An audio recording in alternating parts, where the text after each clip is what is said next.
जो हम टॉपिक्स पढ़ने जा रहे हैं बेटा वो क्या है आपका ए इनवर्स और ए एडजॉइंट ए कैसे फाइंड किया जाता है। मैं आज उसके प्रोसेस के बारे में आपको सिखाऊंगा।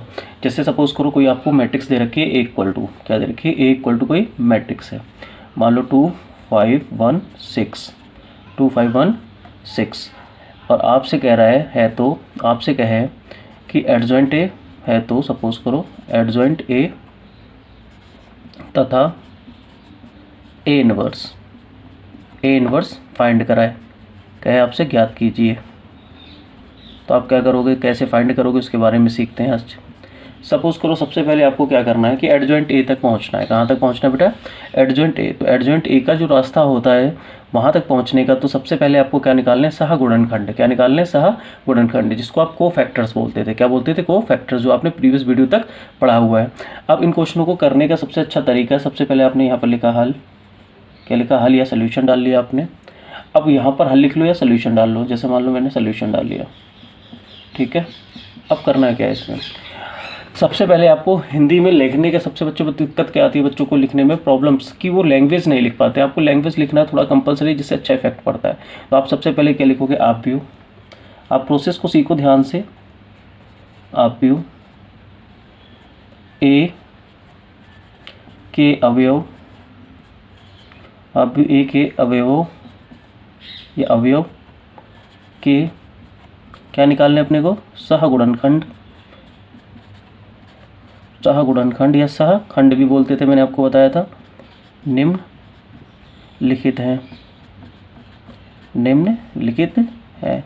अब निकाल के बता दो कैसे निकालना है। आपने पीछे निकालना सीखा है, जब 2/2 की मैट्रिक्स है तो क्या निकलेगा, C11 C12 C21 C22।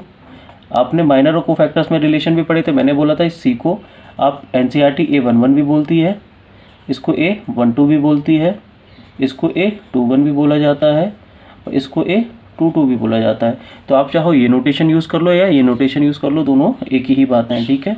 तो इनमें रिलेशन मैंने बताया था, जैसे C11 निकालना तो क्या लिखोगे, -1 की पावर 1 + 1 और यहाँ पर माइनर M11, यहाँ पर -1 की पावर 1 + 2, यहाँ पर माइनर M12, यहाँ -1 की पावर 2 + 1, यहाँ माइनर 21 और यहाँ पर -1 की पावर 2 + 2, यहाँ पर -2 + 2 × 2। क्या यहाँ तक समझ आ रहा है। माइनर को ही आपने हिंदी में क्या बोला था बेटा, उपसारणिक। क्या बोला था, उपसारणिक। अब कैसे फाइंड किया जा सकता है या कैसे आप निकाल सकते हो उनके बारे में समझ लो। अब सबसे पहले आपको क्या निकालना है, क्या निकालना है बेटा, C11। तो आपका C11 का मान कितना आएगा, C11 -1 की पावर 1 + 1 करोगे तो कितना आया, ओवरऑल 1 ही तो आया। और M11 का मतलब हो गया पहली रो और पहला कॉलम। आपने पीछे वीडियो में सीखा है तो कितना आया बेटा, 6 ही तो आया। 1 × 6 करोगे तो कितना आया, 6 आ गया। ऐसे ही C12 निकालो या A12, बात एक ही है। -1 की पावर 1 + 2 करोगे तो 3 आएगा, 3 और नंबर होता है तो माइनस आ गया। और M12 पहली रो और दूसरा कॉलम, पहली रो दूसरा कॉलम तो कितना आएगा बेटा, 1 आएगा। ऐसे ही आप इसको निकालोगे तो यहाँ पर क्या आएगा, माइनस है, तो इस वाले में भी क्या आएगा बेटा, माइनस आएगा, क्योंकि ऑड पावर है, ऐड करने पर ऑड आ रहा है, माइनस। और 2 1 पर निकालोगे तो 2 1 पर कितना आ जाएगा, 5। कितना आ जाएगा, 5। फिर क्या है आपका, यहाँ पर -1 की पावर ऐड करोगे तो वही पॉजिटिव ही आना है, प्लस का। और यहाँ पर 2 दूसरी रो और दूसरा कॉलम तो कितना आ जाएगा बेटा, 2 आ जाएगा। कितना आ जाएगा, 2। क्या यहाँ तक बातें समझ आ रही हैं आपकी। तो आपने अब तक जो नहीं निकाले आपके क्या हो गए, अवयव ए के लिए सहगुणनखंड हो गए। इनको हम बोलते हैं सहगुणन, जो निम्नलिखित है हमने निम्नलिखित करके लिख लिया। अब आपको लिखा है तथा। लैंग्वेज लिखना सीखो बेटा, सबसे ज़्यादा इंपॉर्टेंट है आपको लैंग्वेज। तथा, अब क्या लिखोगे आगे, तथा। अब चाहो तो इसलिए करके सिम्बल्स का यूज़ कर लो, तथा इसलिए, नहीं तो इसलिए का मैंने सिंबल्स बताया था कैसे बनता है बेटा, इसलिए के लिए इसलिए का सिंबल्स आप यहाँ पर बनाना भी सीख लो। ऐसे 2 बिंदी और ऊपर और नीचे, इसको इसलिए पढ़ते थे, ठीक है। इसलिए आप व्यू, या तो इसलिए लिख दो या सिंबल्स बना दो। इसलिए आप व्यू ए के अवयवों, ए के अवयवों के सहगुणनखंड, सहगुणनखंड,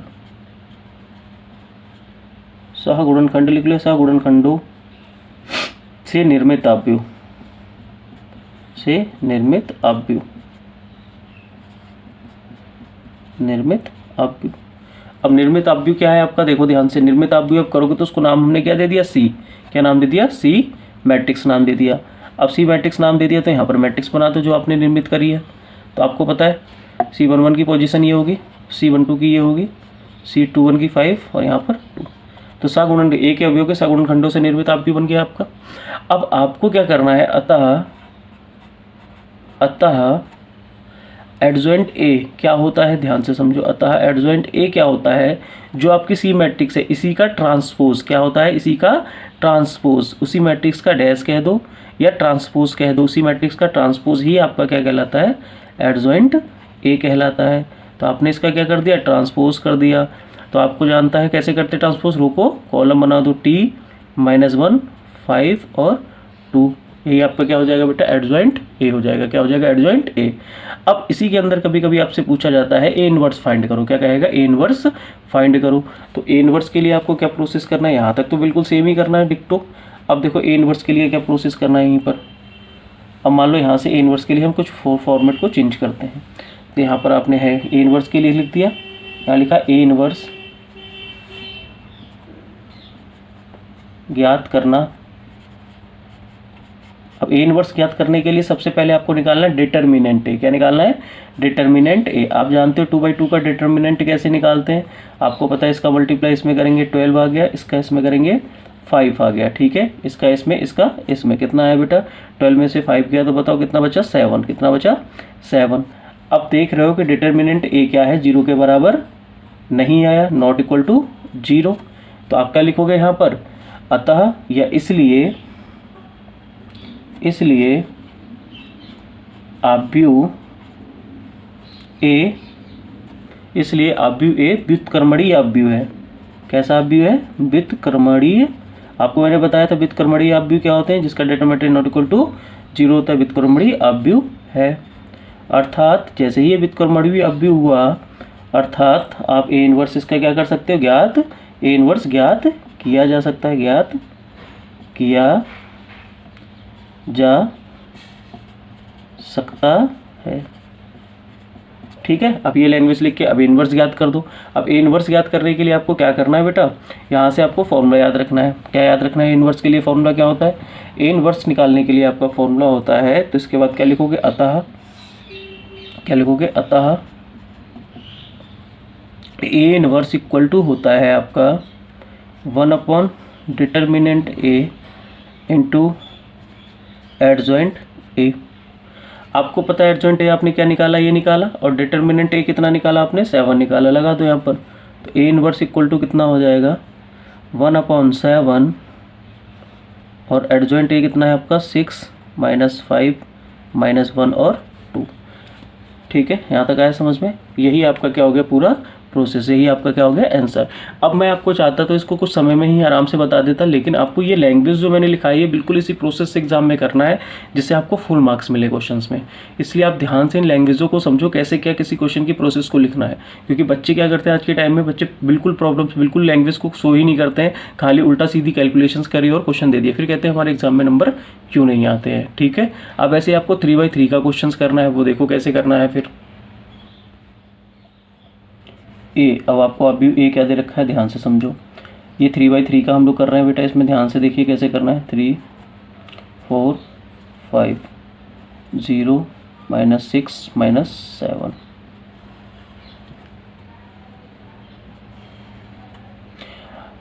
अब इसमें भी आपको क्या निकालना है बेटा, एडजॉइंट ए और ए इनवर्स, एडजॉइंट ए और ए इनवर्स दोनों फाइंड करना है,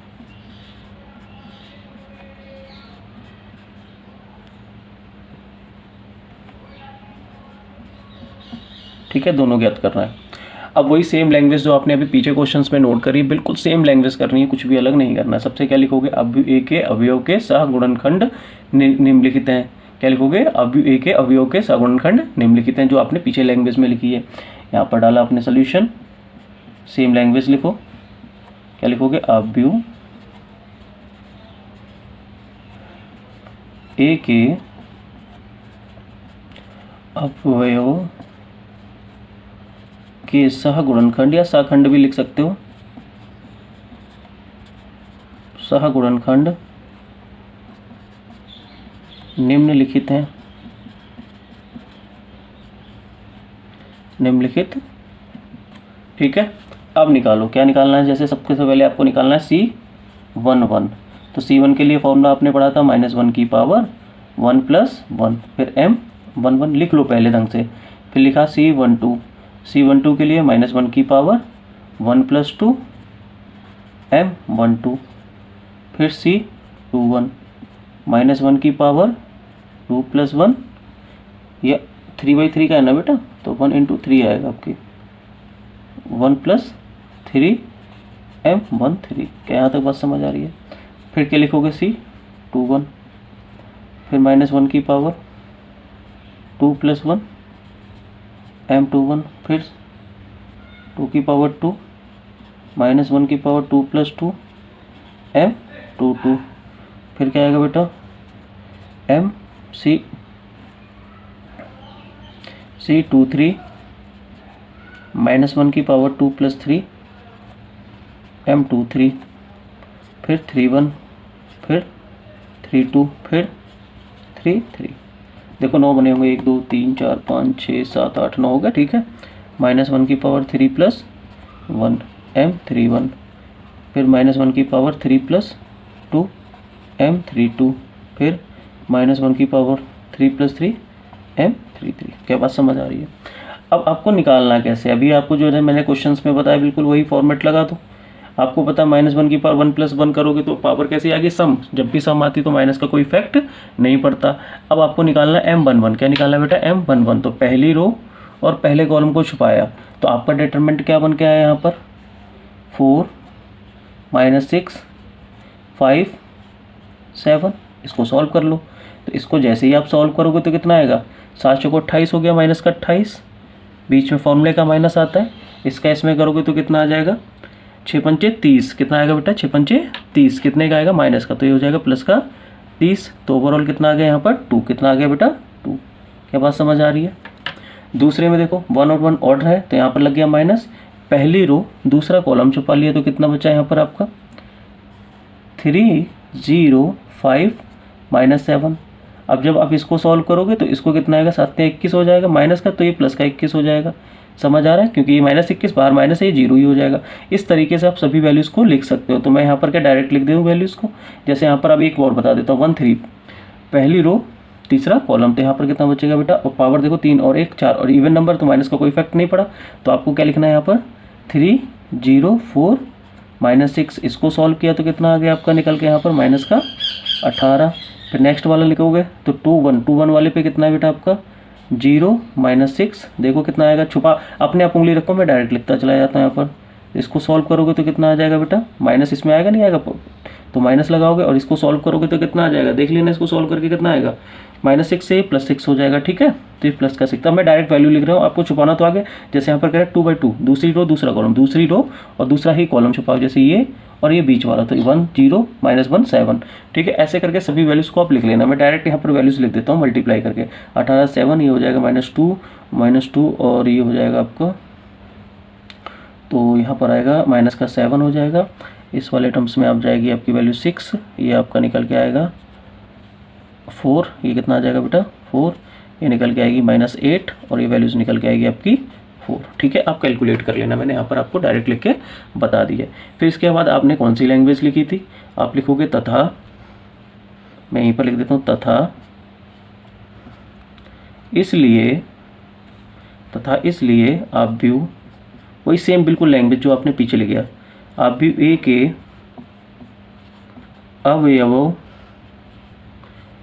के अवयव के सहगुणनखंड या सहगुणनखंडों से निर्मित आव्यूह निम्नलिखित है, आव्यूह निम्नलिखित है। जो निम्नलिखित आव्यूह से लिख दो। अब देखो इधर रब कर देता हूँ मैं ऊपर, तो आपने जो एलिमेंट थे वो तो लिख लिए। अब देखो मैं यहाँ लिख दूंगा डायरेक्ट, ठीक है। आव्यूह निम्नलिखित है, तो उसको नाम आपने क्या दिया था पीछे, सी। क्या नाम दिया था, सी मैट्रिक्स। क्या दिया, सी मैट्रिक्स। जब सी मैट्रिक्स दिया तो उनको एलिमेंट लिख दो। आपने देखो अपनी कॉपी में C11 निकाला था, तो C11 कितना निकल के आया था 2, तो यहाँ पर कितना हो गया 2, C12 21, फिर कितना आया था 18, फिर कितना आया था 6, फिर कितना आया था -7, फिर कितना आया था देखो 6, ठीक है 6, फिर कितना आया 4 -8, 4 तो कितना आया 4 -8 और 4।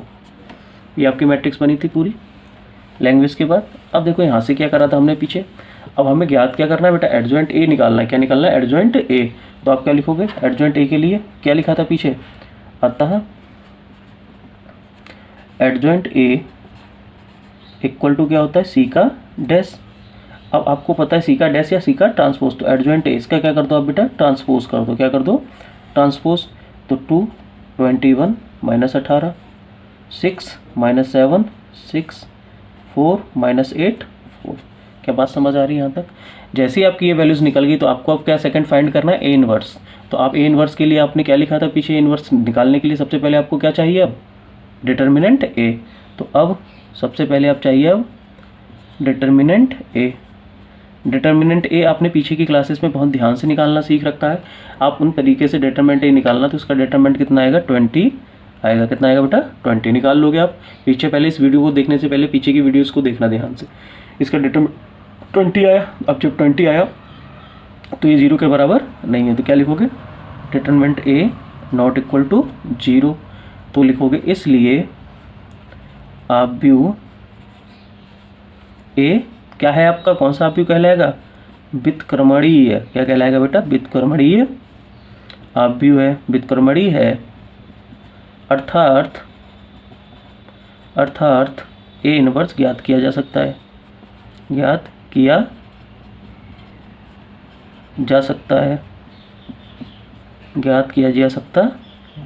अब फॉर्मूला क्या है आपका ए इनवर्स का, तो ए इनवर्स बराबर आपने पढ़ा था 1 डिटर्मिनेंट ए एडजॉइंट ए। बहुत से टीचर इसको गलत पढ़ते हैं, मैंने आपको बताया था, इसको डिटर्मिनेंट ए पढ़ते हैं, एडजॉइंट ए नहीं, उसको मॉड नहीं पढ़ते, गलत होता है वो बेटा पढ़ना।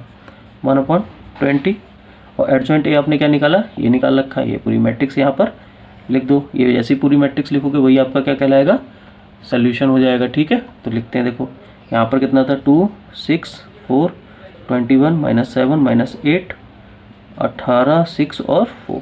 ये क्या हो गया आपका प्रोसेस। ये आपको एग्जाम में कभी कभी लॉन्ग क्वेश्चंस में आ जाता है, जिससे बच्चे अच्छी तरीके से करोगे तो आपको फुल मार्क्स मिलेंगे। सेम लैंग्वेज बिल्कुल ऐसे ही लिख के आना है डिक्टो एग्जाम में। ठीक है, यहाँ पर बेटा अतः और लिख लेना, अतः है इनवर्स बराबर। बस हो गया क्वेश्चन। आज के लिए बस इतना ही, फिर मैं आपको नेक्स्ट एक्सरसाइज कराऊंगा ए इनवर्स, जिसमें एडजॉइंट ए निकाला जाता है।